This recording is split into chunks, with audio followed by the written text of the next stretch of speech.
So yeah, we're the Howards. I'm Taylor, and this is my wife Stephanie, and we have two boys. One Hudson, and he's 9, and Jax is 6. We originally grew up in North Alabama and in Huntsville, and moved up here about 12 years ago. So when we moved here, we came here for graduate school and then ended up staying. And our neighbors across the street, he was very young. He was our friend. His wife was with me in PA school, and he had a stroke at 32. And for weeks and weeks, people were at their door bringing food, just doing all of the things. And Taylor and I kind of looked at each other and we were like, we have family, and our family's incredible, but our family's 3 hours away. And this was before we had kids. And it was, if we're ever in that situation, then who do we have for us here? And so that was one of our big things, that we wanted intentional relationships and friendships. And Concord, for us, we wanted intentional friendships, people who would, drop anything they were doing to be there for us. And that's really what we found. I mean, we have a group of people that we don't just see on Sunday, we see throughout the week. They take care of our children. We go on vacation with them. And so that was kind of, the big thing about us staying at Concord and being at Concord, because it's given us that family, that we got to choose.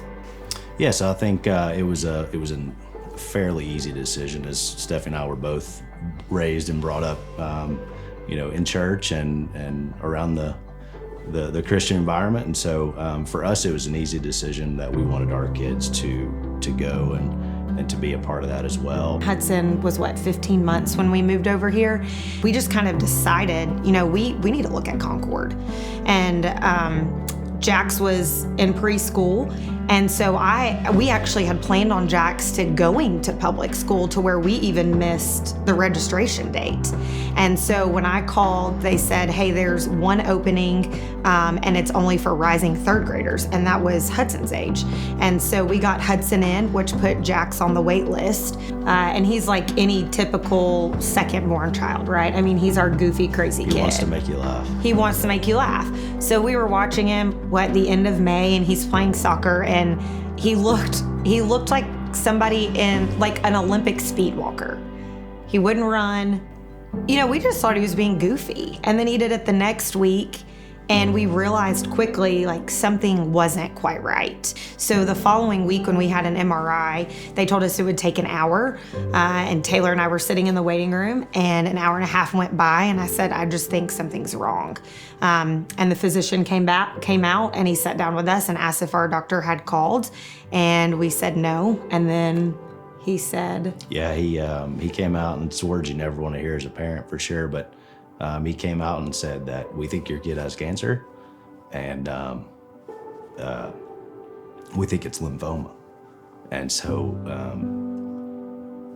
we knew that we had to stay strong in front of Jax to be able to get through that as he was waking up for recovery. So we did what we needed to do, and then got home and kind of collected our thoughts of what the next steps were, what we needed to do. But as a parent, you never want to hear that, or you never expect to hear that. Yeah, so definitely not. I mean, I remember they told us he had a tumor on the T12 of his spine. And I remember looking at the physician, and I said, okay, do we need an orthopedic surgeon? Do we need to see a neurosurgeon? And he said, ma'am, you need an oncologist. Your child has cancer.